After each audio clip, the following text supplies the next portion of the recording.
Now there are certain tips and tricks to do this.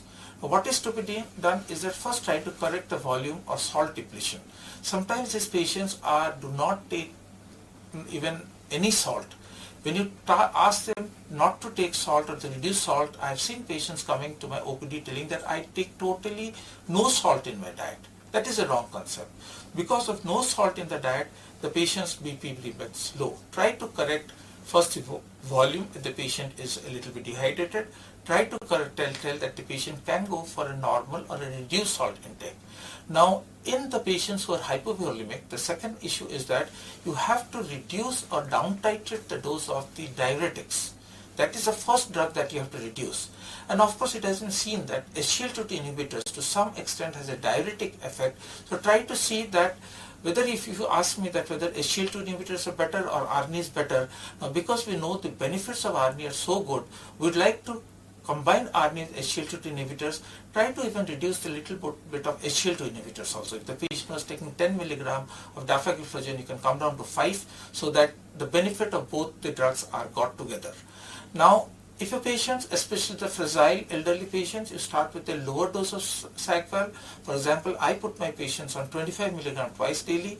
Of course, these tablets are not scored, and we have to see that this patient ultimately takes half dose of 50 milligram twice daily, or even half dose of sacubitril once daily to be started with, because we know even the lowest dose of sacubitril does benefit the patient.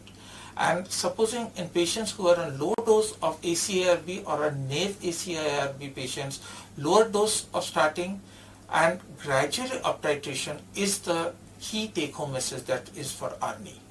As with other drugs, let it be ACEI, ARB, beta blockers and MRA, the dictum is always start low, go slow. So similarly the ARNI also, especially your patients who are fragile and who have borderline BP, try to start low and go slow.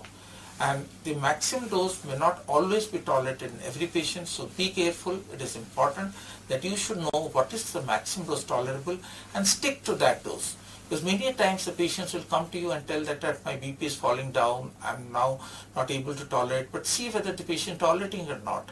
If the patient doesn't have any symptoms, if the patient is having symptomatic improvement so far as heart failure is considered, please continue with the lowest dose. So the take-home message is start low and go slow on this drug and try to see what all you can down titrate so that your BP remains almost tolerable for the patient.